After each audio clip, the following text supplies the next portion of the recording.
Hello everyone. इस video का हमारा टॉपिक है एसोसिएटिव लर्निंग।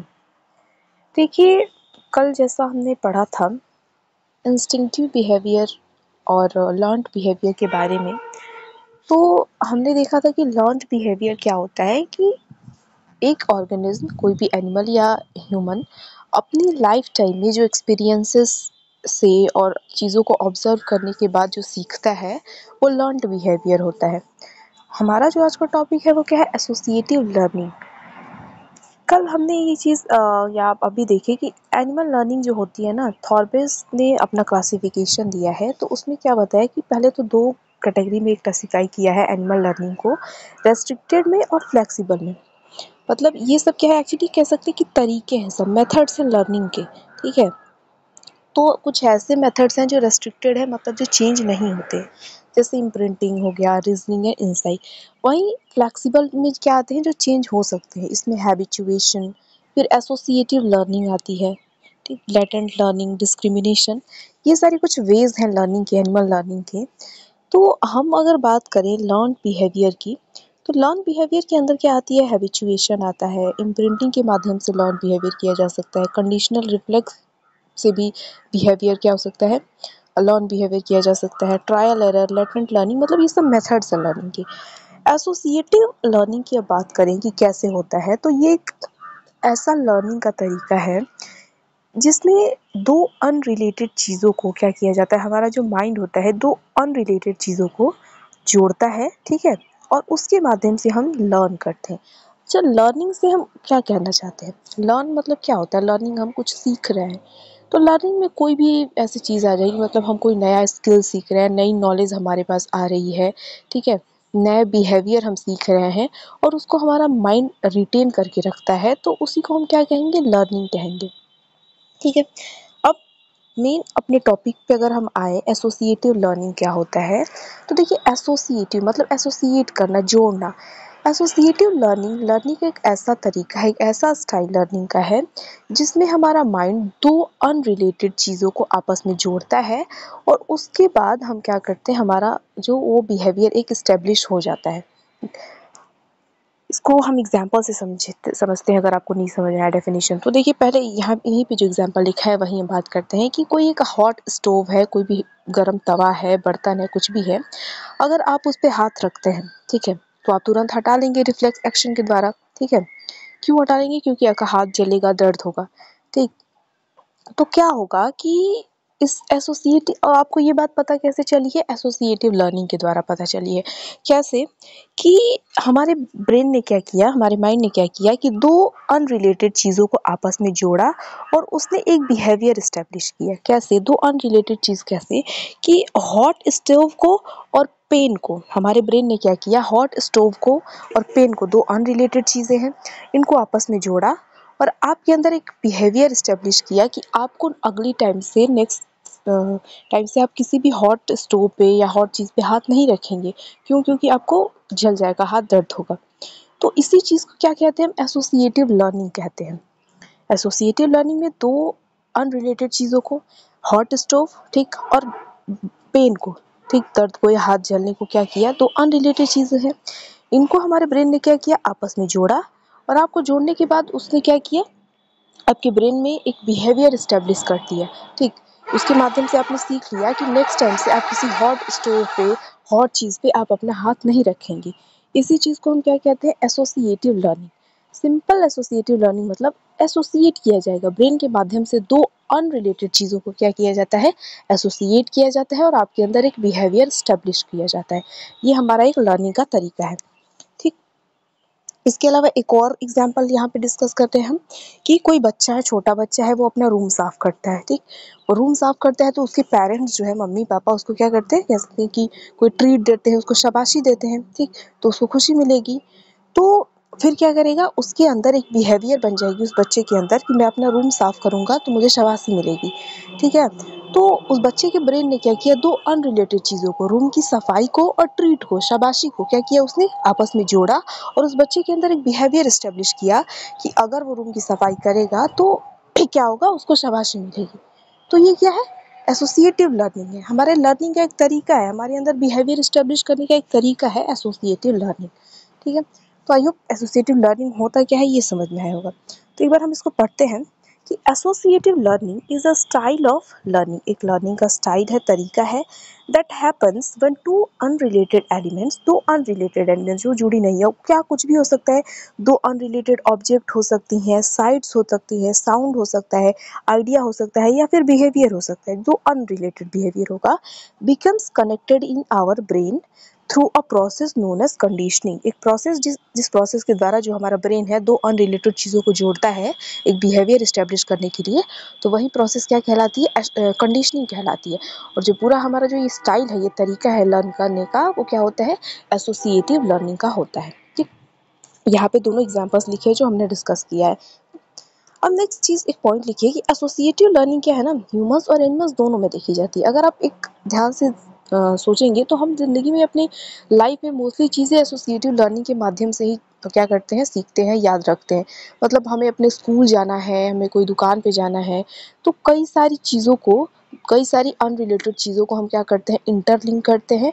इंटरलिंक करने के बाद ही हमारी दिमाग में वो चीज़ फिट बैठ जाती है और हमें याद रहती है कि हमारे स्कूल का रास्ता ये है, हमारे कॉलेज का रास्ता ये है, हमें याद रहता है। हम कई सारी चीज़ों को जोड़ते हैं, इस दुकान पे ये मिलेगा, इस दुकान पे ये मिलेगा। तो एसोसिएटिव लर्निंग एक बहुत ही इंपॉर्टेंट चीज़ है हमारी ज़िंदगी में। ठीक, तो एक बार इसको भी पढ़ ही लेते हैं कि associative learning is something that all humans and animals do naturally. ठीक, by linking elements together and mixing a web of different connections we build up our memories. हम कई सारी क्या करते हैं, अनरिलेटेड चीज़ों को क्या करते हैं, जोड़ते हैं, आपस में एक वेब बना लेते हैं एंड अपनी मेमोरीज को और डीप करते हैं।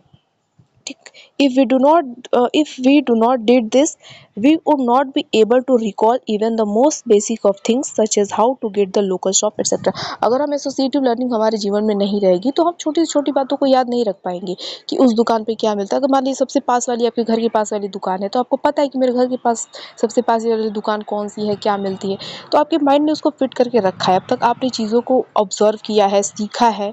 तो एसोसिएटिव लर्निंग एक बहुत ही इंपॉर्टेंट चीज़ है। अब ये जो एसोसिएटिव लर्निंग होती है ना, दो तरीकों की होती है। ठीक, क्लासिकल कंडीशनिंग होती है और ओपेरेंट या फिर इंस्ट्रूमेंटल कंडीशनिंग कहते हैं हम इसे। ठीक, और एसोसिएटिव लर्निंग जिसमें दो अनरिलेटेड चीज़ों को जोड़ के एक बिहेवियर इस्टेब्लिश किया जाता है, वो दो तरीकों की होती है, क्लासिकल कंडीशनिंग, फिर दूसरी क्या होती है, ओपेरेंट या फिर इंस्ट्रूमेंटल कंडीशनिंग। सबसे पहले अगर हम क्लासिकल कंडीशनिंग की बात करें तो देखिए, चूँकि ये क्या है, एसोसिएटिव लर्निंग के ही टाइप्स हैं, तो मतलब दोनों ही चीज़ों में क्या किया जाएगा, दो अनरिलेटेड चीज़ों को क्या किया जाएगा, जोड़ा जाएगा, एसोसिएट किया जाएगा। तो अगर हम क्लासिकल कंडीशनिंग थियरी की बात करें सबसे पहले, तो क्लासिकल कंडीशनिंग थियरी ये कहती है ना कि जो हम बिहेवियर, कोई भी बिहेवियर लर्न करते हैं तो कैसे करते हैं कि एक न्यूट्रल स्टिमुलस होता है, वो क्या करता है, पॉजिटिव किसी भी फैक्टर के साथ जोड़ता है और हमारे अंदर एक बिहेवियर इस्टेब्लिश कर देता है। अभी हम एग्जाम्पल से समझेंगे तो अभी तो कुछ भी ऐसा समझ नहीं आया होगा, एक बार इसको देख ले पहले। या फिर आप क्या कह सकते हैं कि क्लासिकल कंडीशनिंग एक एसोसिएटिव लर्निंग का एक ऐसा तरीका है जिसमें जो एनिमल होता है वो क्या करता है, एक सब्स्टिट्यूट स्टिमुलस को रिस्पॉन्ड करता है। ठीक, ये हो गया, फिर से पढ़ेंगे हम। पहले ये बात करते हैं न्यूट्रल स्टिमुलस एग्जाम्पल की, उससे समझते हैं पहले। देखिए इनका जो मेन चीज़ है, हम कह सकते हैं क्लासिकल कंडीशनिंग पेवलोव्स ने दिया था। ठीक है, उन्होंने क्या किया था, एक्सपेरिमेंट किया था। स्टिमुलस तो समझते हैं ना, मतलब कोई भी ऐसी चीज़, कोई ऐसा फैक्टर, कोई सिग्नल जो किसी की एक्टिविटी में चेंज करवाए, उसको हम स्टिमुलस कहते हैं। तो देखिए पावलोव ने क्या किया था, एक्सपेरिमेंट किया और क्लासिकल कंडीशनिंग थियरी दी। उन्होंने किया क्या कि एक डॉग लिया, अपने लैब में उन्होंने डॉग लिया और उस डॉग को क्या किया, भोजन दिया, उसका मीट दिया, जो भी उसका भोजन है उसको दिया। तो ये तो नॉर्मल चीज़ है, वो डॉग क्या करेगा, सेलिब्रेट करेगा। ठीक है, हम भी नॉर्मली सबके अंदर होती है कि कोई चीज़ जो उनका मान लीजिए फेवरेट फूड है, तो देख के क्या कहते हैं, मुंह में पानी आ जाना, सलाइवा जो होता है। तो जब पेवलोव ने क्या किया, उस डॉग को क्या दिया, भोजन दिया, तो क्या होगा, भोजन देख के उस डॉग ने क्या किया, सेलिब्रेट किया। ठीक है, डॉग ने सेलिब्रेट किया। इसको सबसे सिंपल, एकदम सिंपलेस्ट वर्ड्स में समझेंगे हम एक्सपेरिमेंट को। ठीक है, तो सबसे पहले क्या किया, पेवलोव ने कुत्ते को क्या दिया, भोजन दिया, तो भोजन देख के कुत्ते ने क्या किया, सेलिब्रेट किया। ठीक, पहली कंडीशन में। दूसरी कंडीशन में क्या किया, उन्होंने कुत्ते के सामने घंटी बजाई, बेल बजाई। अब बताइए उसने कुत्ते के सामने घंटी बजाई तो कुत्ते को क्या फ़र्क पड़ता है घंटी से? कुछ नहीं, उसने कुछ रिस्पॉन्स नहीं दिया, कुछ भी नहीं किया उसने। दूसरा कंडीशन ये हुआ। तीसरी कंडीशन में क्या हुआ, उन्होंने डॉग था उसके सामने उन्होंने क्या किया, घंटी बजाई और घंटी बजाते ही तुरंत उसको क्या कर दिया, खाना दिया। ठीक है, ऐसा ही उन्होंने कई बार रिपीट किया इस चीज़ को, घंटी बजाई, घंटी बजाते ही कुत्ते को खाना दिया, घंटी बजाई, कुत्ते को खाना दिया। तो खाना तो आएगा तो पक्का ही वो सैलिवेट करेगा, ठीक, खाना देखते ही वो सैलिवेट करेगा। और आप क्या कर रहे हैं, पावलोव ने क्या किया था, घंटी बजाते थे तुरंत खाना दे देते थे, घंटी बजाते थे तुरंत खाना दे देते थे। ठीक, थर्ड कंडीशन में ये, और ये कई बार रिपीट किया उन्होंने। फिर नेक्स्ट क्या किया उन्होंने, सिर्फ कुछ टाइम बाद क्या किया कि उन्होंने सिर्फ घंटी बजाई, खाना नहीं दिया, सिर्फ बेल बजाई उन्होंने। तभी भी क्या हुआ, उस कुत्ते ने क्या किया, सैलिवेट किया। सिर्फ घंटी की आवाज़ थी, उसके सामने खाना नहीं था, तभी भी उसके सामने उसने सेलिब्रेट किया। तो अगर इस एक्सपेरिमेंट से आपको कंक्लूजन निकालना होगा तो आप क्या कहेंगे कि पहले पावलोव ने क्या किया कि कुत्ता जो है वो नेचुरली प्रोसेस होती है, उसके सामने भोजन आएगा तो वो सेलिब्रेट करेगा, ठीक है। लेकिन पावलोव ने किया था, घंटी बजाते थे खाना देते थे, घंटी बजाते थे खाना देते, तो खाना देकर क्या होता था, उसके सेलिब्रेट करेगा नेचुरल प्रोसेस। लेकिन जब बाद में सिर्फ घंटी बजाई उन्होंने, उसके बाद भी जब डॉग ने सेलिब्रेट किया, तो इसका मतलब क्या है, उस डॉग ने उस बेल की आवाज़ को, घंटी की आवाज़ को खाने के साथ क्या कर दिया, एसोसिएट कर दिया। अब उसके माइंड में ये चीज़ बिहेवियर इस्टेब्लिश हो गया कि जब जब घंटी बजेगी तब तब उसको खाना मिलेगा, ठीक है। यही चीज़ हुई ना, क्योंकि घंटी की आवाज़ सुन के जब उसने सेलिब्रेट किया तो क्यों किया, क्योंकि अब उसके अंदर ये माइंड में फिट हो गया था कि अब घंटी बजी है तो मतलब अब उसे खाना मिलेगा, और इसीलिए उसने सेलिब्रेट किया। तो यही क्या है, ये क्लासिकल कंडीशनिंग है, ठीक।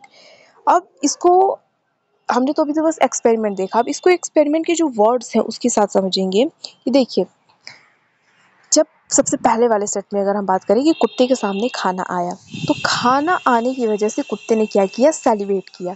तो ये जो उसका कुत्ते का भोजन है ना, उसको हम क्या कहते हैं, अब देखिए सैलिवेट किया, उसने कुछ रिस्पॉन्स दिया, तो ये तो स्टिमुलस हुआ भोजन। अब ये जो फूड है वो क्या ऐसा होगा, अनकंडीशनल स्टिमुलस होता है।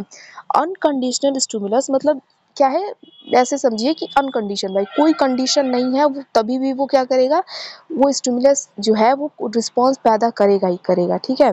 तो भोजन सामने आया तो नेचुरल प्रोसेस होगी, वो कुत्ता क्या करेगा, सैलिवेट करेगा। तो जो फूड है वो अनकंडीशनल स्टिमुलस होता है। इस पावलोव के एक्सपेरिमेंट के केस में जो फूड है वो अनकंडीशनल स्टिमुलस का काम करेगा। अनकंडीशनल स्टिमुलस ऐसा स्टिमुलस होता है जो रिस्पॉन्स पैदा करेगा ही करेगा, ठीक है। और कुत्ते ने क्या किया, रिस्पॉन्स दिया, वो नेचुरल प्रोसेस है, अनकंडीशनल रिस्पॉन्स देगा ही देगा, तो वो सेलिब्रेट करेगा, ठीक। दूसरी बार जब उन्होंने बेल बजाई, सिर्फ भोजन नहीं दिया, सिर्फ बेल बजाई, तो उसने कोई रिस्पॉन्स नहीं दिया। तो जो बेल होता है यहाँ पे वो क्या है, न्यूट्रल स्टिमुलस है। न्यूट्रल मतलब कोई रिस्पॉन्स नहीं देगा, कुछ भी नहीं वो रिस्पॉन्स जनरेट करेगा, कुछ नहीं करेगा, कोई फ़र्क ही नहीं पड़ेगा इसका। तो ऐसा स्टिमुलस जो कोई रिस्पॉन्स जनरेट ना करे उसको हम क्या कहते हैं, न्यूट्रल स्टिमुलस कहते हैं। नेक्स्ट क्या है, नेक्स्ट बेल और फूड, बेल और फूड दोनों जब दिया गया, ठीक है, तो ये क्या हुआ, अनकंडीशनल रिस्पॉन्स इसने जनरेट किया। बेल और फूड जब दोनों साथ में दिया जाता था, बेल बजाते थे तुरंत फूड दे देते थे, तो वो कुत्ता क्या करता था, सेलिब्रेट करता था। तो अब ये क्या होता है, ये अनकंडीशनल रिस्पॉन्स होता है, ठीक। नेक्स्ट क्या होता है, जब बाद में कई सारे एक्सपेरिमेंट के बाद, मतलब कई सारे रिपीटिशन के बाद, सिर्फ उन्होंने जब बेल बजाई और बेल बजने के बाद ही उसने रिस्पॉन्स किया, तो अब ये जो कंडीशन स्टिमुलस का काम करेगा बेल। कंडीशन स्टिमुलस मतलब सिंपली आप ये समझिए कि जो पहले न्यूट्रल स्टिमुलस था, जो कोई रिस्पॉन्स नहीं जनरेट कर रहा था, लेकिन अब रिस्पॉन्स जनरेट कर रहा है, तो ऐसे स्टिमुलस को हम क्या कहते हैं, कंडीशन स्टिमुलस कहते हैं। और कंडीशन स्टिमुलस के कारण जो रिस्पॉन्स जनरेट होता है हम उसे कंडीशन रिस्पॉन्स कहते हैं, ठीक है। तो ये पूरा पावलोव का एक्सपेरिमेंट था। अब इसको एक बार हम यहाँ पे पढ़ें, अब फिर से क्लासिकल कंडीशनिंग को पढ़िए, इसके एक्सपेरिमेंट को, सॉरी डेफिनेशन को।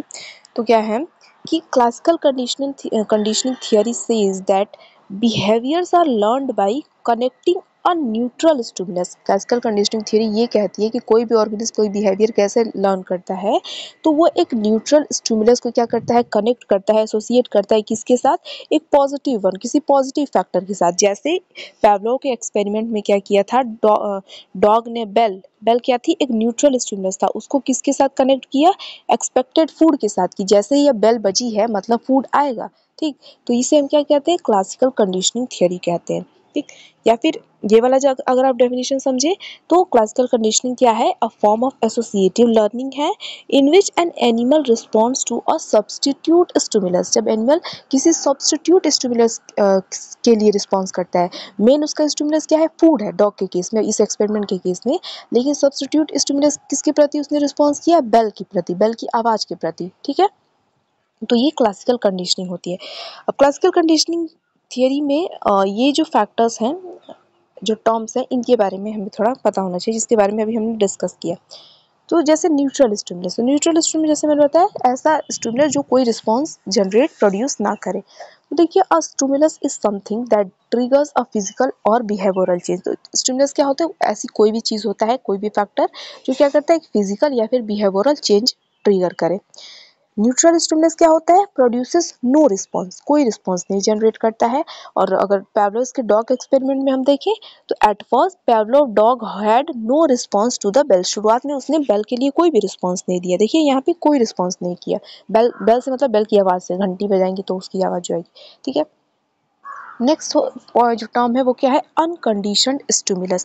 अनकंडीशनड स्टिमुलस मतलब भाई अब कोई कंडीशन कुछ भी ज़रूरत नहीं है, वो स्टिमुलस है, वो रिस्पॉन्स जनरेट करेगा ही करेगा। तो this is what leads to an automatic response. Unconditioned stimulus क्या करता है, एक ऑटोमेटिक रिस्पॉन्स जनरेट करता है। इस केस में क्या है, हमारे एक्सपेरिमेंट के केस में फूड है। ठीक। फूड, डॉग ने जैसे फूड देखा वो रिस्पॉन्स करेगा ही, वो सेलिब्रेट करेगा ही। नेक्स्ट अनकंडीशनड रिस्पॉन्स क्या होता है, जो नॉर्मल प्रोसेस है रिस्पॉन्स करने का।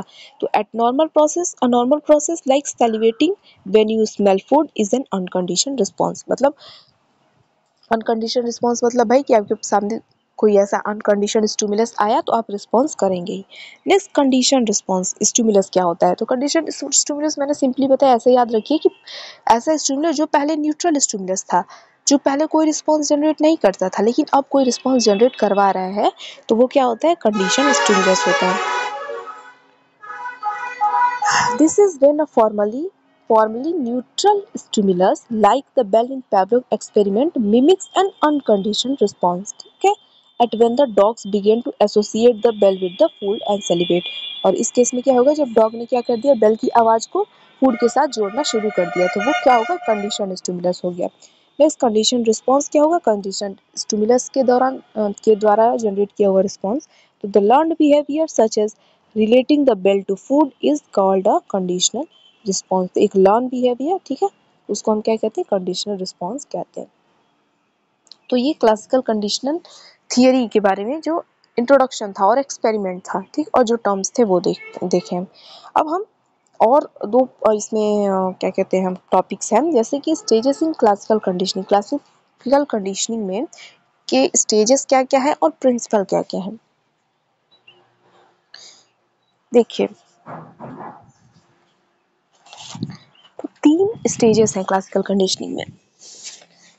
ओवरऑल जो क्लासिकल कंडीशनिंग का प्रोसेस चला है, जैसे डॉग के केस में जो एक्सपेरिमेंट था उसके केस में, तो जो क्लासिकल कंडीशनिंग होती है वो 3 स्टेजेस में पूरी होती है, बिफोर कंडीशनिंग, ड्यूरिंग कंडीशनिंग और आफ्टर कंडीशनिंग। तो देखते हैं हम सबसे पहले बिफोर कंडीशनिंग को देखते हैं हम। तो देखिए क्या होता है बिफोर कंडीशनिंग, कंडीशनिंग से पहले। कंडीशनिंग मतलब क्या, जब हमारा ब्रेन दो अनरिलेटेड चीज़ों को जोड़ता है आपस में, उसी को हम क्या कहते हैं, कंडीशनिंग कहते हैं, और एक बिहेवियर एस्टेब्लिश करता है। तो कंडीशनिंग होने से पहले क्या होता है, तो देखिए, something in the environment triggers a natural response in the subject. तो कंडीशनिंग होने से पहले क्या होता है, इस एनवायरनमेंट में कोई भी जो सब्जेक्ट है, मतलब कोई भी ह्यूमन एनिमल कोई भी है, तो उसके अंदर क्या करता है, एक नेचुरल रिस्पॉन्स ट्रिगर करता है। और इस स्टेज के दौरान कोई नया बिहेवियर अभी सीखा नहीं गया होता, सीखा नहीं हुआ होता है उस इंसान ने या जानवर ने, किसी ने भी। इस स्टेज में क्या होता है, एक न्यूट्रल स्टिमुलस होता है जो सब्जेक्ट को किसी तरीके से अफेक्ट नहीं करता है। तो क्या होता है, कोई भी एक रिस्पॉन्स क्रिएट करने के लिए, ठीक है, it must be linked to an unconditioned stimulus. तो एक सेकेंड, बिफोर कंडीशनिंग क्या होता है, कंडीशनिंग से पहले क्या होता है कि उस जो भी सब्जेक्ट है, सब्जेक्ट मतलब यहाँ से उस ऑर्गेनिज्म से मतलब है, जानवर या एनिमल से, उसको क्या किया जाता है, उस एनवायरनमेंट से कोई एक नेचुरल रिस्पॉन्स ट्रिगर किया जाता है और इस स्टेज के दौरान अभी कोई बिहेवियर सीखा नहीं गया होता है। तो क्या होता है इसमें कि एक न्यूट्रल स्टिमुलस होता है जिसके प्रति उस सब्जेक्ट का कोई रिस्पॉन्स नहीं होता है। तो रिस्पॉन्स जनरेट करने के लिए उस न्यूट्रल स्टिमुलस को क्या किया जाता है, एक अनकंडीशनड स्टिमुलस के साथ जोड़ा जाता है। ठीक है, तो बिफोर कंडीशनिंग में सिंपल शब्दों में हम क्या कह सकते हैं, हम कि जो न्यूट्रल स्टिमुलस होता है उसको किसके साथ जोड़ा जाता है, अनकंडीशनल स्टिमुलस के साथ जोड़ा जाता है ताकि कोई रिस्पॉन्स पैदा हो सके, जनरेट हो सके। ठीक, जैसे पावलोव के डॉग एक्सपेरिमेंट में बेल की आवाज़ को किसके साथ जोड़ा गया था, अनकंडीशनल स्टेजेस फूड के साथ जोड़ा गया था। ठीक, तो उसने रिस्पॉन्स जनरेट किया। तो ये कंडीशनिंग के पहले की है। उस टाइम डॉग ने ये नहीं सीखा था कि उसको बेल की आवाज़ जब सुनाई देगी तो उसको सेलिब्रेट करना है, उसने नया बिहेवियर अभी नहीं सीखा था। ठीक, फिर कंडीशनिंग के दौरान क्या होता है, जब दो चीज़ों को जोड़ा जाता है, रिलेटेड चीज़ों को, तो उस दौरान क्या होता है कि जो सब्जेक्ट होता है वो उन दोनों चीज़ों को, न्यूट्रल स्टिमुलस को पॉजिटिव स्टिमुलस के साथ जोड़ना शुरू कर देता है। मतलब बेल की आवाज़ को वो फूड की एक्सपेक्टेशन के साथ जोड़ना शुरू कर देता है कंडीशनिंग के दौरान। ठीक है, तो पावलोव एक्सपेरिमेंट में क्या होता है कि इस स्टेज में जो बेल की आवाज़ होती है, ठीक, बेल की आवाज़ जैसे सुनाते थे और उसको फूड दे देते थे, तो इस बेल की आवाज़ को वो एक्सपेक्टेड फूड के फॉर्म में वो डॉग जो है एसोसिएट करना शुरू कर देता है। ठीक, और इसको ये चीज़ होने के लिए ज़रूरी क्या है कि जो न्यूट्रल स्टिमुलस होता है उसको पॉजिटिव स्टिमुलस मतलब कंडीशनड स्टिमुलस फूड से पहले जनरेट किया जाना चाहिए। ठीक, जैसे कि तभी तो वो रिएक्ट करेगा। सिर्फ आप बेल की आवाज़ सुनाते रहेंगे तो क्या सेलिब्रेट तो करेगा नहीं, बेल की आवाज़ को तो उसको खाना नहीं है। तो जैसे ही बेल की आवाज़ आप सुनाते हैं डॉग को, तुरंत ही आपको तुरंत फूड दे देना है इमीडिएटली, तभी वो ये जो कंडीशनिंग का काम है, ड्यूरिंग कंडीशनिंग वाला प्रोसेस है, वो काम करेगा। ठीक है, तो ये इससे क्या होता है कि Q for what comes next. तो इससे क्या उस डॉग को या किसी को भी ये एक अंदाज़ा लग जाएगा कि जैसे ही बेल की आवाज़ सुनाई दी उसको डॉग को, तो अब उसने अंदाज़ा लगा दिया कि अब फूड आएगा। ठीक है, कई बार रिपीटेशन करने के बाद तो एक क्यू मिल जाएगा कि हाँ इसके बाद क्या होने वाला है। ठीक, नेक्स्ट क्या है, आफ्टर कंडीशनिंग जो थर्ड स्टेज होता है, कंडीशनिंग के बाद क्या होता है, तो कंडीशनिंग के बाद क्या होता है कि during the final stage of conditioning the subject formally associate the neutral stimulus with the uncondition response. तो फाइनल स्टेज में क्या होता है कि जो सब्जेक्ट होता है वो न्यूट्रल स्टिमुलस को अनकंडीशनल रिस्पॉन्स, ठीक है, अनकंडीशनल रिस्पॉन्स मतलब रिस्पॉन्स करना ही है, बेल की आवाज़ सुनते ही वो रिस्पॉन्स करने लगेगा, सेलिब्रेट करने लगेगा। ऐसी सिचुएशन क्या हो जाती है, बन जाती है। मतलब वो एक बिहेवियर सीख चुका है, अब नया बिहेवियर कि जैसे ही बेल की आवाज़ सुनाई देगी उसे सेलिब्रेट करना है। ठीक है, this creates a new behaviour, इससे एक नया बिहेवियर बन चुका होता है, what known as the condition response, जिसको हम कंडीशन रिस्पॉन्स कहते हैं। If the link between the two weakens or break this leads to what called extension. जब ये लिंक जो न्यूट्रल स्टिमुलस को और अनकंडीशन रिस्पॉन्स को साथ में जोड़ दिया गया, बेल की आवाज़ सुनते ही जब डॉग ने लास्ट में सेलिब्रेट करना शुरू कर दिया था, अगर आप इन दोनों को ब्रेक कर दें तो इस चीज़ को क्या कहा जाएगा, एक्सटेंशन कहा जाता है। ठीक, when Pavlov dog no longer got food after hearing the bell, they eventually stopped associating the food with bell with food। तो जब पेवलोव ने डॉग का एक्सपेरिमेंट किया तो जब कई बार उसने क्या किया, बेल बजाने के बाद भी फूड नहीं आया उस डॉग के सामने, तो उसने क्या कर दिया, अब वो एक्सटेंशन वाला प्रोसेस अपना लिया। उसने अब ये एसोसिएट कर लिया उसके माइंड ने कि अब बेल बजाने के बाद फूड नहीं आएगा। ठीक, तो उसको हम एक्सटेंशन कहते हैं। तो ये जो क्लासिकल कंडीशनिंग है ये 3 स्टेजेस से होती है, before conditioning, during conditioning, after conditioning. Conditioning के पहले क्या होता है, न्यूट्रल स्टिमुलस को एक अनकंडीशनल रिस्पॉन्स के साथ जोड़ा जाता है। ठीक, कंडीशनिंग के दौरान क्या किया जाता है, उसका ब्रेन जो है वो एसोसिएट कर देता है दोनों चीज़ को, न्यूट्रल स्टिमुलस को एक पॉजिटिव फैक्टर के साथ जोड़ना शुरू कर देता है, और कंडीशनिंग के बाद क्या होता है, उसके अंदर एक नया बिहेवियर जनरेट हो जाता है, इस्टेब्लिश हो जाता है। लेकिन वो नया बिहेवियर एक्सटेंशन भी हो सकता है, दोनों का ब्रेकडाउन भी हो सकता है, अगर उसको एक पर्टिकुलर टाइम के बाद वो चीज़ ना मिले तो ये स्टेजेस होते हैं। नेक्स्ट जो टॉपिक है हमारा वो है प्रिंसिपल है। मेन प्रिंसिपल्स जो है क्लासिकल कंडीशनिंग थियोरी के वो क्या क्या है, तो देखिए एक्विजिशन है, फिर एक्सटेंशन है, स्पॉन्टेनियस रिकवरी है, spontaneous generalisation sorry stimulus generalisation और स्टिमुलस डिस्क्रिमिनेशन। ये मेन प्रिंसिपल्स हैं क्लासिकल कंडीशनिंग थियोरी के। सबसे पहले अगर हम एक्विजिशन की बात करें तो क्या होता है, तो एक्विजिशन जो होता है वो स्टार्टिंग स्टेज होता है लर्निंग का, ठीक, जिसमें क्या किया जाता है, एक रिस्पॉन्स जो होता है उसको इस्टेब्लिश किया जाता है और धीरे धीरे उसको उस रिस्पॉन्स को मजबूत किया जाता है उस इंडिविजुअल के अंदर, ठीक है। तो देखिए कि this is the starting stage of learning during which a response is established firstly and then gradually strengthened. तो एक्विजिशन क्या होता है, सबसे स्टार्टिंग स्टेज होता है लर्निंग का, जहाँ पे एक रिस्पॉन्स को इस्टेब्लिश किया जाता है और धीरे धीरे उसको और मजबूत किया जाता है। During the acquisition phase a neutral stimulus is paired with an unconditional stimulus which can automatically or naturally trigger or generate a response without any learning। तो एक्विजिशन स्टेज के दौरान क्या होता है, क्योंकि शुरुआती स्टेज है, शुरुआती स्टेज में हमने देखा कि क्या होता है कि एक न्यूट्रल स्टिमुलस को एक अनकंडीशनल स्टिमुलस के साथ क्या किया जाता है, एसोसिएट किया जाता है, ताकि वो क्या कर सके, एक नेचुरली या ऑटोमेटिकली रिस्पॉन्स जनरेट कर सके और यहाँ पे अभी कोई लर्निंग नहीं हुई होती है, ठीक। एक बार जब ये एक्विजिशन क्या हो जाता, एसोसिएशन क्या होता है, एस्टेब्लिश हो जाता है, मतलब न्यूट्रल स्टिमुलस के बीच में और अनकंडीशनल रिस्पॉन्स के बीच में जब ये एसोसिएशन हो जाता है, तो सब्जेक्ट क्या करता है, उसके अंदर एक बिहेवियरल रिस्पॉन्स एग्जिबिट करता है, जिसको हम क्या कहते हैं, कंडीशनड स्टिमुलस कहते हैं। एक बार जब ये बिहेवियरल रिस्पॉन्स इस्टेब्लिश हो जाता है तो धीरे धीरे क्या होता है, मजबूत होता जाता है, ठीक, ताकि वो बिहेवियर लर्न हो सके। जैसे डॉग के केस में क्या हुआ कि उसने जैसे बार बार बेल बजाने के बाद फूड उसको देते थे, बेल बजाते थे फूड देते थे, तो उसके अंदर एक बिहेवियर ये जनरेट हुआ कि जब जब बेल बजेगी तब तक उसको क्या मिलेगा, फूड मिलेगा।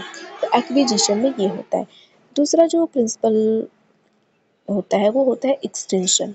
तो एक्सटेंशन मतलब जैसे हमने देखा कि अगर आप सिर्फ बेल बजाते रहें और फूड उसको ना दें, ठीक है, तो बाद में वो जो डॉग है वो ये लर्न कर लेगा, ये समझ जाएगा कि अब फूड, मतलब वो एसोसिएशन जो था अनकंडीशनल स्टिमुलस और अनकंडीशनल रिस्पॉन्स के बीच में, न्यूट्रल स्टिमुलस और अनकंडीशनल रिस्पॉन्स के बीच में, उस एसोसिएशन को वो तोड़ देगा। मतलब वो बेल की आवाज़ को और फूड को दोनों को तोड़ देगा, मतलब अलग अलग कर देगा। वो अब समझ जाएगा कि अब जब जब बेल बजेगी तब तक फूड नहीं आएगा। तो एक्सटेंशन में क्या होता है, extension is expected to take place when the intensity of a condition response decreases or disappears completely। तो एक्सटेंशन कब होता है, जब कंडीशन रिस्पॉन्स की, कंडीशन रिस्पॉन्स कब होता है, जब एक कंडीशन स्टिमुलस, ठीक है, कंडीशन स्टिमुलस जब एक रिस्पॉन्स जनरेट करता है तो हम उसको कंडीशन रिस्पॉन्स कहते हैं। उसकी इंटेंसिटी जब डिक्रीज हो जाती है या डिसअपियर हो जाती है तब एक्सटेंशन होता है। क्लासिकल कंडीशनिंग में क्या होता है, this occurs when a conditional stimulus is no longer associated or paired with the unconditional stimulus. Classical conditioning में क्या होती है, जब एक कंडीशनल स्टिमुलस अब क्या है, अनकंडीशनल स्टिमुलस के साथ थोड़ा भी रिलेट नहीं कर रहा है। डॉग वाले एक्सपेरिमेंट से अगर हम समझे तो जो अभी हमने डिस्कस किया कि पहले उसने बेल की आवाज़ को फूड के साथ एक्सपेक्ट कर लिया था डॉग ने, लेकिन धीरे धीरे क्या हुआ, इन दोनों का एसोसिएशन टूटा और उससे ये क्या हुआ, जो कंडीशनल स्टिमुलस था मतलब बेल की आवाज़, वो क्या हो गई, अनकंडीशनल स्टिमुलस मतलब फूड के साथ उसका क्या हो गया, नो लॉन्गर एसोसिएशन, अब इनका एसोसिएशन नहीं हुआ, इसको हम क्या कहते हैं, एक्सटेंशन कहते हैं। नेक्स्ट क्या होता है, स्पॉन्टेनियस रिकवरी। स्पॉन्टेनियस रिकवरी मतलब क्या होता है, रिकवर हो जाना। जैसे अभी हमने देखा ना कि अभी डॉग ने क्या कर दिया था कि बेल की आवाज़ को, ठीक है, और फूड को उसने उसका एसोसिएशन तोड़ दिया था। अब उसने समझ गया कि अब बेल की आवाज़ जब आएगी तब फूड नहीं मिलेगा, लेकिन रिकवरी भी तुरंत हो सकती है। आप फिर रिपीट करिए इस प्रोसेस को, आप फिर से बेल बजाइए, फिर से फूड दीजिए, फिर से फूड बजाइए, फिर से फूड दीजिए। कुछ टाइम बाद रिपीटेशन होने के बाद वो क्या करेगा, वो उसके माइंड में फिर से वो चीज़ रिकवर हो जाएगी कि अब फिर से बेल बजेगा तो फूड मिलेगा। इसी चीज़ को हम क्या कहते हैं, स्पॉन्टेनियस रिकवरी कहते हैं। तो व्हेन अ लर्न्ड और कंडीशनड रिस्पॉन्स सडनली रीअपीयर्स, सडनली क्या हो जाए, रीअपीयर हो जाए after a brief resting period और सडनली री emerges after a short period of extension, extension के शॉर्ट पीरियड बाद तुरंत वो अगर री इमर्ज हो जाए, रीअपीयर हो जाए, तो हम उसको क्या कहते हैं, spontaneous recovery. The process is considered as spontaneous recovery. Next क्या होता है, नेक्स्ट होता है स्टिमुलस जर्नलाइजेशन। तो इसमें क्या होता है कि it is the tendency of the condition stimulus to evoke the similar kind of responses once the responses have been conditioned, which occur as a result of stimulus generalization। तो stimulus generalisation में क्या होता है कि जो condition stimulus है, condition stimulus क्या होगी, जो बेल की आवाज़ है, तो उसको क्या करना, अलग अलग मतलब सिमिलर टाइप के रिस्पॉन्स वो जनरेट कर सके एक हर बार, उसी को हम क्या कहते हैं, जर्नलाइजेशन। मतलब एक बार अगर उसने बेल की आवाज़ सुनी है डॉग ने, मतलब एक बार क्या कई बार रिपीट होने के बाद, तो वो क्या कर सके, अब उसको जनरलाइज कर सके कि हाँ जब जब ये बेल की आवाज़ आएगी तब तब उसे क्या होना है, उसको सेलिब्रेट, मतलब वो होगा, वो रिस्पॉन्स जनरेट करेगा। तो ये स्टिमुलस जनरलाइजेशन होती है। नेक्स्ट क्या होती है, स्टिमुलस डिस्क्रिमिनेशन। तो डिस्क्रिमिनेशन मतलब अलग अलग कलर डिस्क्रिमिनेट करा। तो यहाँ पे सिंपली क्या होता है कि वो जो पेवलोव डॉग एक्सपेरिमेंट में, कि एक जो बेल की आवाज़ आ रही है, अगर आप दूसरे बेल की आवाज़ लाएं तो वो डॉग क्या कर सकता है, डिफ्रेंशिएट कर सकता है। आप मान लीजिए ए बेल आप बजा रहे थे पहले और फूड दे रहे थे, लेकिन अब आप बी बेल बजा रहे हैं, अब उसको फीड दे रहे हैं, तो वो सेलिब्रेट नहीं करेगा। क्यों? क्योंकि वो डिफ्रेंशिएट कर सकता है कि ये वाली दूसरी बेल की आवाज़ है और ये वाली दूसरी बेल की आवाज़ है। तो इसी चीज़ को हम क्या कहते हैं, डिस्क्रिमिनेशन कहते हैं, स्टिमुलस डिस्क्रिमिनेशन। तो discrimination is the ability of the subject to discriminate between stimuli, stimuli के बीच में डिफ्रेंशिएट करना, उसको हम क्या कहते हैं, stimulus discrimination। it means not responding to the stimuli which is not similar, मतलब उस stimuli के लिए वो respond नहीं करेगा जो similar नहीं है, but responding only to certain specific stimuli। तो ये stimulus discrimination है, ठीक है। तो ये क्या है, ये हमारे क्लासिकल कंडीशनिंग थियोरी के प्रिंसिपल्स हैं। तो ये हमारा जो ओवरऑल टॉपिक था क्लासिकल कंडीशनिंग का, वो हमारा पूरा हुआ। अब हम देखेंगे ऑपरेंट लर्निंग, ठीक है। तो ऑपरेंट लर्निंग का जो कॉन्सेप्ट था वो दिया था बीएफ स्किनर ने। कहाँ लिखे, बीएफ स्किनर ने दिया था, इसीलिए ऑपरेंट लर्निंग को स्किनर्स लर्निंग के नाम से भी जानते हैं, इंस्ट्रूमेंटल कंडीशनिंग के नाम से भी जानते हैं, ठीक, तीनों एक ही चीज़ है। तो ऑपरेंट लर्निंग क्या है, यहाँ पे दोनों तो लर्निंग के ही मेथड हैं, क्लासिकल और ऑपरेंट दोनों। तो ऑपरेंट लर्निंग में क्या होता है ना, यहाँ पे रिवॉर्ड्स और पनिशमेंट के माध्यम से क्या होता है, एक बिहेवियर लर्न होता है किसी भी ऑर्गेनिज्म के अंदर। रिवॉर्ड मतलब कोई भी जो पॉजिटिव चीज़ है, कोई प्राइज़ है, प्राइज़ से समझ सकते हैं हम, और पनिशमेंट मतलब हम जानते हैं पनिश किया जाएगा। तो ऑपरेंट लर्निंग एक ऐसा लर्निंग का माध्यम है जिसमें रिवॉर्ड्स और पनिशमेंट के माध्यम से एक ऑर्गेनिज्म किसी बिहेवियर को क्या करता है, लर्न करता है, एस्टैब्लिश करता है, ठीक है। देखिए, ऑपरेंट कंडीशनिंग और instrumental conditioning is a method of learning that employees rewards and punishment for behaviour. Through operant conditioning, an association is made between a behavior and a consequence, whether negative or positive for that behavior। तो operand learning में क्या होता है, rewards और punishment के माध्यम से learning की जाती है बिहेवियर की। होता क्या है ऑपरेंट कंडीशनिंग में, क्या किया जाता है कि इसमें भी, क्योंकि ये एसोसिएटिव लर्निंग है, तो दो चीज़ों को एसोसिएट किया जाएगा इसमें। तो इसमें ना एसोसिएट किया जाता है एक बिहेवियर को और उसके कंसिक्वेंस को, कंसिक्वेंस मतलब उसके रिजल्ट को, उसको क्या किया जाता है, एसोसिएट किया जाता है, ठीक है। एग्जाम्पल से समझते हैं हम। मान लीजिए सबसे अच्छा एग्जाम्पल अगर हम वही वाला लें जैसे हमने पहले लिया था, कि एक बच्चा है वो अपना रूम साफ़ कर रहा है, ठीक है। तो उसको उसके मम्मी पापा जो है, पेरेंट्स जो है, क्या करते हैं, शाबाशी देंगे, उसको ट्रीट दे रहे हैं। तो उससे क्या होगा, रूम साफ़ कर रहा है, तो उसने क्या किया, एक बिहेवियर अपना बना लिया कि उसको रूम क्या करना है, साफ़ रखना है, साफ़ करना है। उसका कॉन्सिक्वेंस क्या हुआ, उसका कंसिक्वेंस ये हुआ कि उसके पेरेंट उसको ट्रीट दे रहे हैं, उसको शाबाशी दे रहे हैं।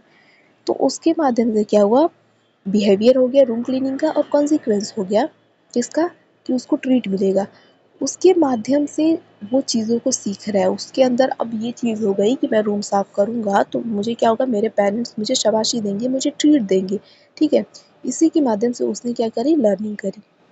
तो ये क्या होता है, ऑपरेंट लर्निंग होता है, जो रिवॉर्ड और पनिशमेंट के माध्यम से लर्निंग करवाई जाती है, वो ऑपरेंट लर्निंग होती है। और इसमें एसोसिएशन किस चीज़ का होता है, बिहेवियर का होता है और कॉन्सिक्वेंस का होता है।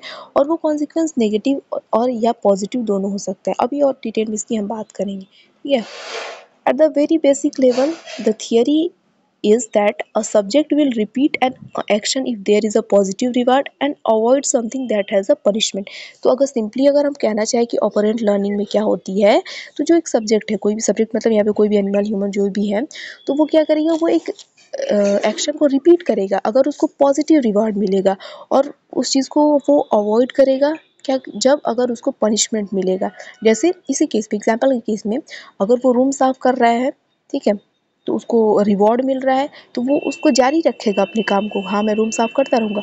वही उसको क्या करेगा, रूम साफ़ करने के लिए कोई मारेगा तो नहीं, लेकिन मैं एग्जांपल के ले रही हूँ, कोई उसको मारता है, ठीक है, तो उसको क्या होगा, वो नहीं करेगा, वो अवॉइड करेगा, क्योंकि उसको पनिशमेंट मिल रहा है उस काम के लिए, ठीक है।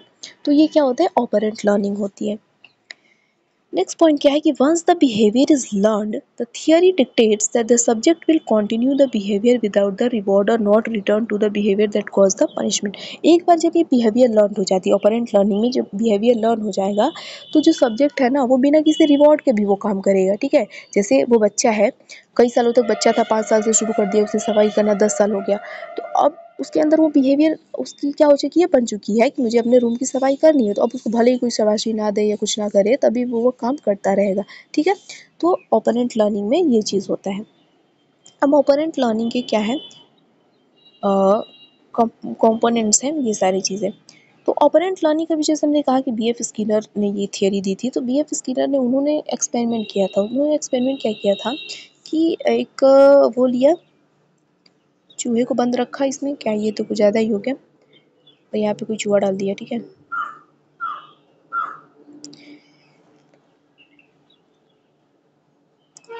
समझ लो चूहा है ये, ठीक है। लैब में उन्होंने एक कह सकते हैं पिंजड़ा लिया, जो चूहेदानी होती है वो, मतलब उन्होंने सेटअप किया होगा बढ़िया से, और क्या किया, चूहा उसमें डाला, और यहाँ पे नीचे ना ये ग्राउंड पे इलेक्ट्रिक शॉक वाला कंडीशन बना दिया, और यहाँ पे फूड रख दिया, फूड पैलेट। होता क्या था इस एक्सपेरिमेंट में कि यहाँ पे एक लीवर रख दिया था उन्होंने। तो जब जब ये चूहा इसको क्या करता था, घूमता था इधर उधर, जब जब ये लीवर दबाता था, प्रेस कर देगा लीवर को, तो क्या होगी, यहाँ पे जो फूड मौजूद है इसको ये फूड मिल जाता था, ठीक है।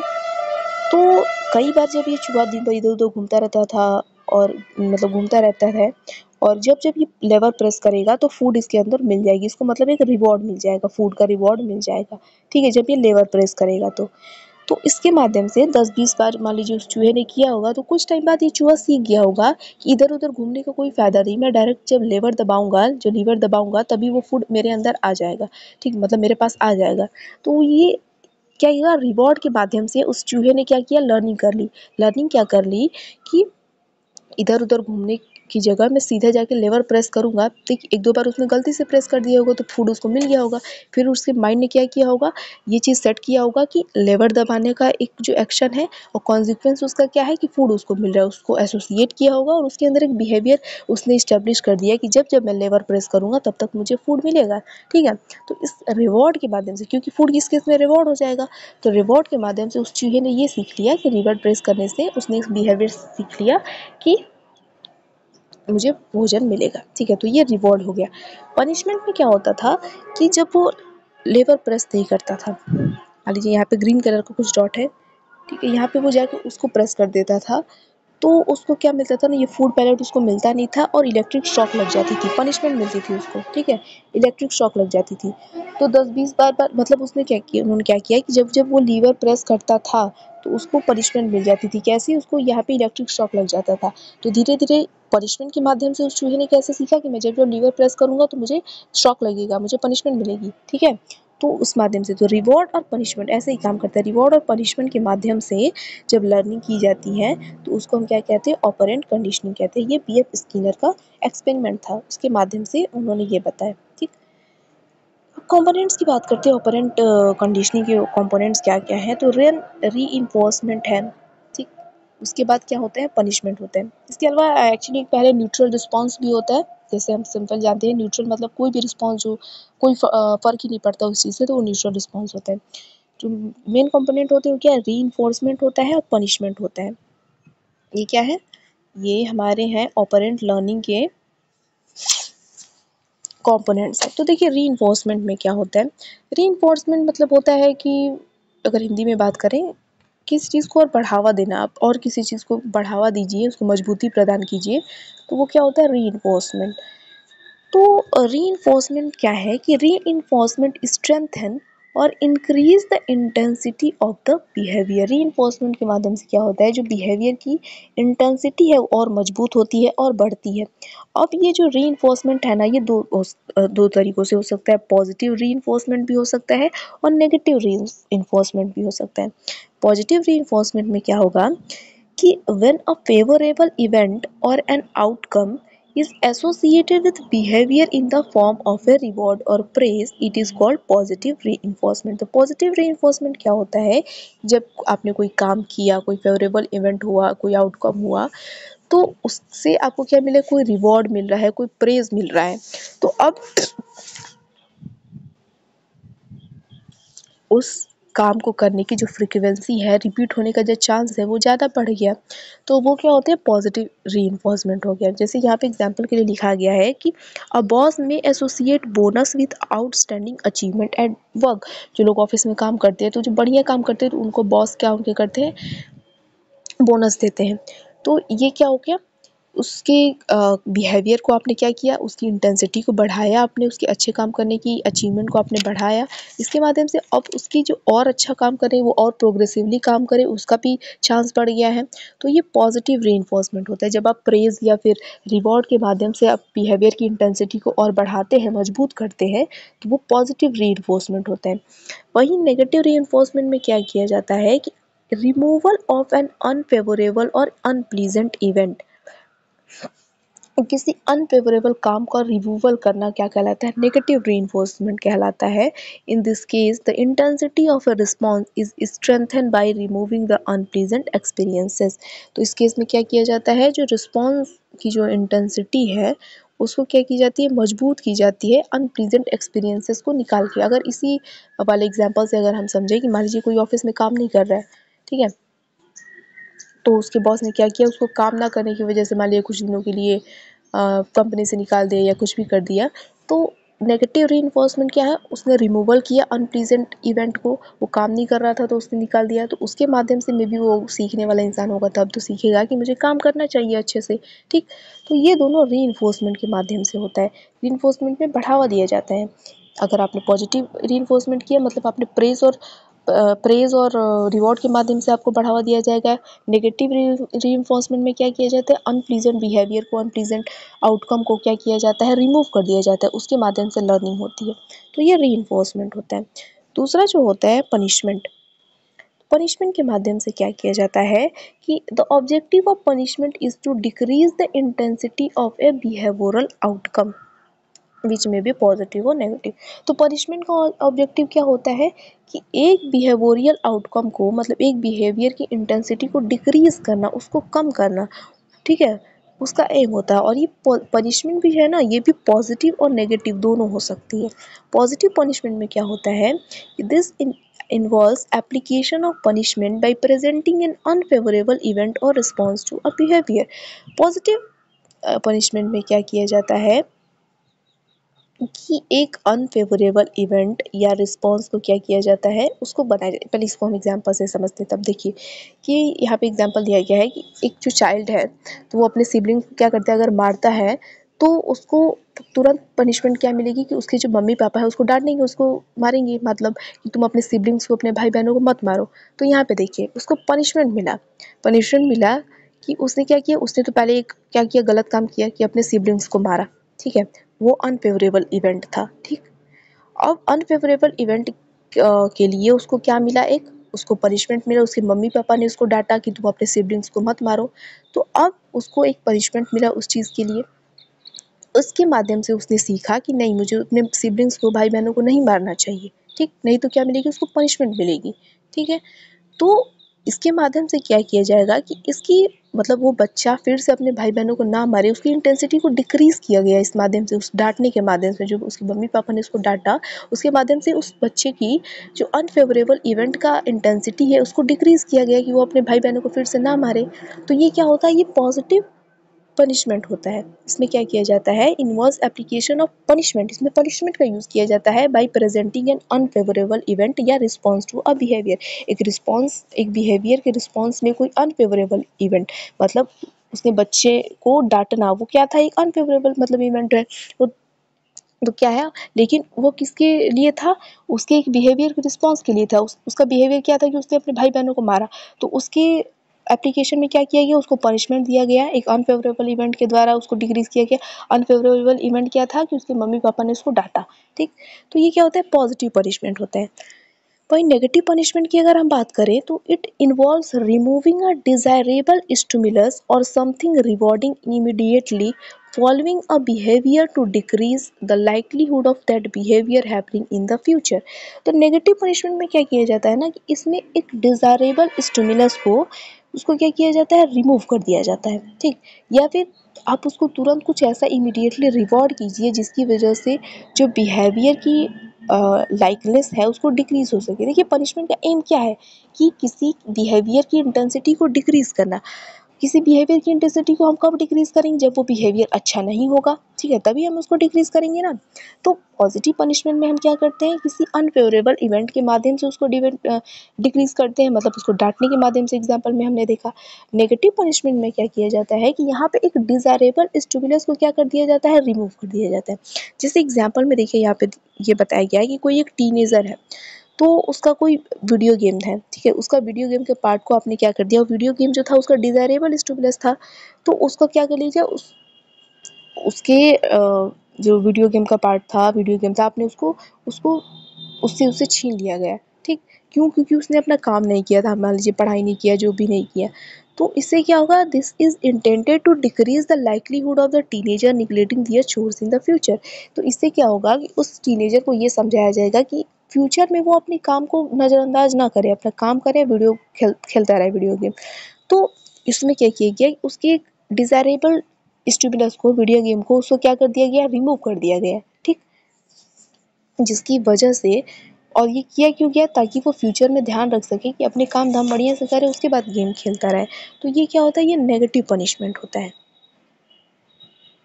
तो पनिशमेंट का एम क्या है कि एक ऐसे बिहेवियरल आउटकम को या बिहेवियर की इंटेंसिटी को कम करना। और अगर कोई बिहेवियर की इंटेंसिटी को हम डिक्रीज करना चाहते हैं, मतलब वो बिहेवियर सही नहीं है। तो ये होता है ऑपरेंट कंडीशनिंग, जिसमें हम पनिशमेंट और रिवॉर्ड्स के माध्यम से सीखते हैं। तो ये जो हमारा टॉपिक था वो हो गया एसोसिएटिव लर्निंग का, जिसमें हमने क्लासिकल कंडीशनिंग और ऑपरेंट कंडीशनिंग के बारे में बात की। Thank you.